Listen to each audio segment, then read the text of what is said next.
tangannya. Dari mana jamaahnya? Lampung. Dari mana?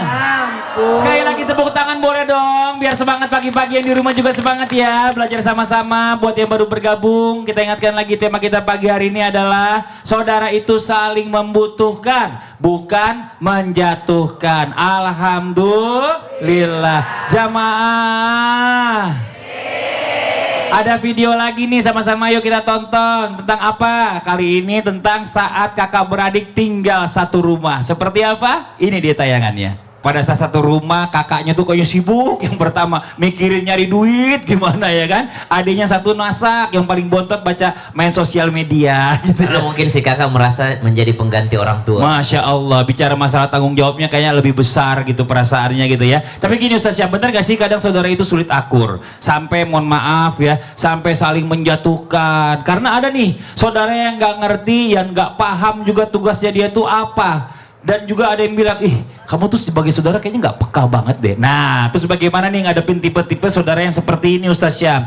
Apalagi Ustaz Syam banyak bersaudara. Ya silakan penjelasannya. Tepuk tangan buat Ustaz Syam. Kami guru Ustaz Maulana Habib Utsman, para alim ulama yang dimuliakan Allah Subhanahu wa taala, para jamaah Al-Qur'an surah Al-Isra ayat 7. A'udzu billahi minasy syaithanir rajim. Allah In ahsantum ahsantum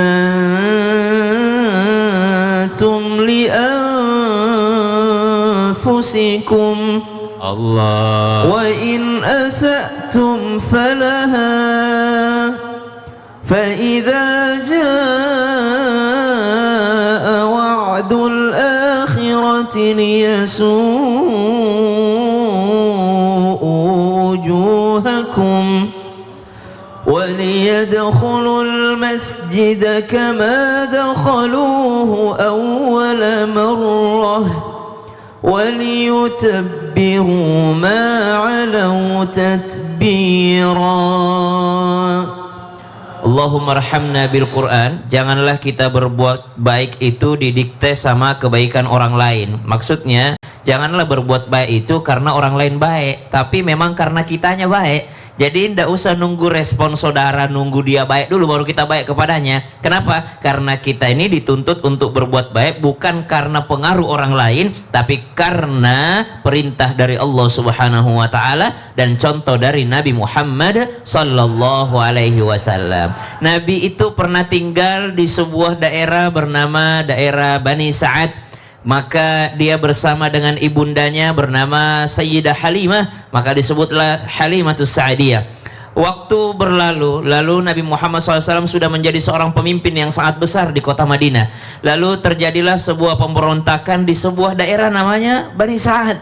Ditawanlah orang-orang yang ada dari Bani Sa'ad. Tiba-tiba seorang perempuan ini berkata kepada orang yang menawannya, sampaikan kepada pemimpin kalian, saya ini saudaranya. Sampaikan kepada Rasul bahwa saya ini saudaranya. Kata pemimpin waktu itu pasukan-pasukan, siapa orang ini yang mengaku-mengaku saudaranya Rasulullah? Maka dipanggillah perempuan ini menghadap dengan Nabi SAW. Maka perempuan ini berkata, ya akhi Quraisy. Langsung kaget Rasulullah, siapa nih? Kok tahu nama kecil saya? Akhi Quraisy, 50 tahun berlalu baru ketemu lagi. Ya akhi Quraisy, ingatlah engkau waktu engkau naik ke atas punggungku, lalu engkau menggigit daripada bahuku nih dengan gigitan kasih sayang. Ingatkah engkau saat itu? Siapa engkau? Syaimah? Apakah engkau Syaimah? Apakah engkau saudari sepersusuanku? Maka berkatalah perempuan ini, ya akhi Quraisy, saya adalah saudari sepersusuanmu. Lihat, Nabi SAW langsung memberikan kebebasan, memberikan hadiah kepadanya. Begitu pula waktu kecil, Nabi tahu posisinya sebagai seorang saudara. Karena dia anak yang diambil untuk disusukan oleh ibunya Syaimah, maka apa yang terjadi? Beliau tidak pernah menyusu kecuali saudari perempuannya ini sudah kenyang terlebih dahulu. Tahu posisi ketika kita menjadi seorang saudara, tahu tugasnya ketika kita menjadi seorang saudara. Tapi kalaupun saudara kita tidak pengertian, maka kita tidak didikte oleh kebaikan orang lain.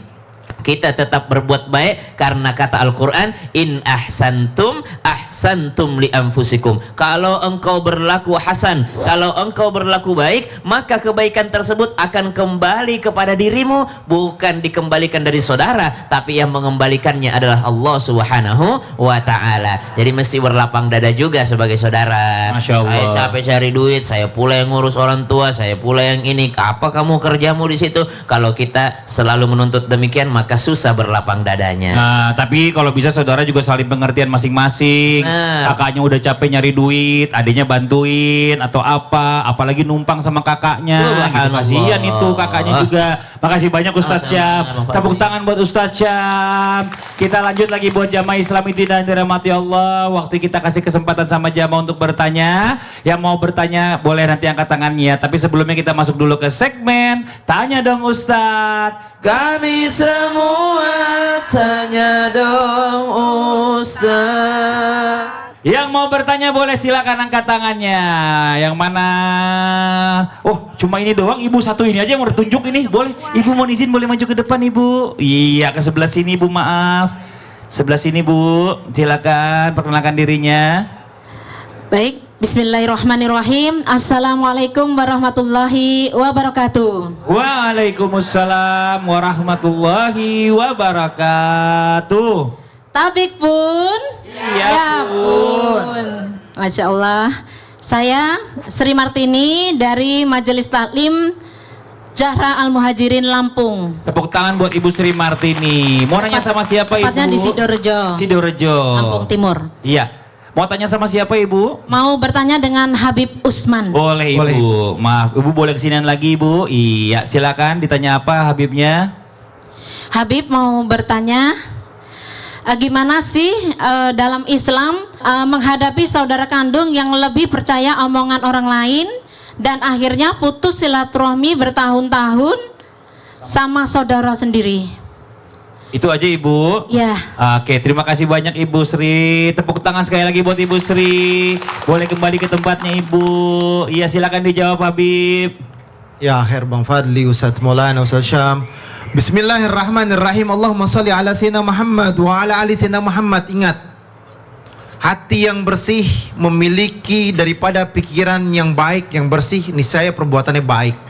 Hati yang kotor akan menutup segala-galanya sehingga dampaknya akan kotor. Oleh karena itu, jadilah manusia yang harus mendengar dari dua arah dan bertabayun. Jangan sampai omongan dari luar atau omongan dari siapapun ditelan mentah-mentah dan itu adalah benar. Belum tentu yang disampaikan temanmu, saudaramu, keluargamu itu benar. Boleh jadi dengan emosionalnya, marahnya ataupun kecewanya akan dibumbui dengan hal-hal yang membuat engkau terputus dari silaturahmi atau membuat hal-hal yang tidak baik. Oleh karena itu, bertakwalah kepada Allah. Sekali lagi, bertakwa kepada Allah dengan hati yang lapang, hati yang ikhlas dan berharap akan ridhonya Allah Subhanahu wa taala. La yadkhulul jannah qati'ur rahim. Tidak akan masuk surga siapa orang yang memutuskan silaturahmi. Dan kalau misalkan saudaranya ataupun kakaknya, adiknya memang betul-betul toksik atau toksik? Toksik. Ketika dia betul-betul mudaratnya banyak hal buruk ya pada dirinya, ghibahnya, namimahnya, adu dombanya, sifatnya yang tidak baik, maksiatnya atau perbuatan yang Allah Ta'ala tidak ridhoi, maka boleh jauhi dengan cara yang baik, tapi tidak memutuskan silaturahmi. Tetap tegur, tetap kirim pesan, tetap berbuat baik, tetap telepon kalau misalkan ada waktu, tetap bermusyawarah dengan cara yang ma'ruf tanpa memutuskan silaturahmi. Oleh karena itu, ikutilah aturan Allah Subhanahu wa taala dan ikutilah aturan Rasulullah sallallahu alaihi wasallam. Boleh menjadi manusia yang ketika dampaknya buruk, dia boleh menahan diri, menjaga anak-anaknya, tidak bergaul dengan anaknya karena tahu pendidikannya nggak baik, akhlaknya nggak baik, perilakunya nggak baik. Mungkin boleh jadi dia dekat dengan kemaksiatan atau narkoba, zina, judi, khamar dan lain sebagainya. Boleh membatasin, boleh dijaga anaknya. Kamu nggak boleh main sama dia, kamu nggak boleh dekat dulu sama dia. Nanti kalau dia sudah dekat sama Allah atau kamu imannya kuat, kamu boleh. Nah, inilah ada aturannya dalam Islam. Oleh karena itu, kembali lagi, belajarlah ilmu agamanya Allah, duduklah di majelis taklim agar kalian mengerti dan memahami hukumnya Allah Subhanahu wa taala. Terima kasih banyak Habib. Tepuk tangan buat Habib Usman, Masya Allah. Buat jamaah Islam itu indah yang dirahmati Allah. Kita lanjut lagi, kita panggil guru kita Ustadz Maulana nih. Iya. Oh, Masya Allah. Ustadz, izin nih Ustadz nih. Iya. Kita tahu ya, maksudnya saudara itu biar bagaimanapun sampai kapanpun tetap saudara. Nggak ada yang memisahkan. Ia atau- dicuci dengan 7 air laut, 7 Betul. lautan, samudra tidak akan berubah. Dia tetap saudaramu. Betul banget. Tapi yang namanya saudara itu kan dalam kehidupan ekonominya nggak semuanya kadang-kadang merata hidupnya bagus, Ya. ekonominya bagus. Ada mungkin keluarga atau saudara kita yang ekonominya lagi nggak bagus, kita bantu. Betul nggak sih? Nah tapi Siapa lagi yang membantu saudara kalau bukan kita? Masa orang lain? betul. Tapi masalahnya ada masalah. Yang namanya kita juga sebagai manusia punya kebutuhan, punya tanggung jawab. Bagaimana kalau sampai saudaranya akhirnya ketergantungan sama kita? Oh, ada caranya. Nah. Buat jamaah di rumah yang mungkin merasa ternyata saudaraku ini ketergantungan sama saya, ada jawabannya. Makanya siapkan catatan dan nonton terus Islam itu Indah sampai selesai supaya tidak buruk sangka. Kita akan bahas setelah yang satu ini. Jamaah Alhamdulillah.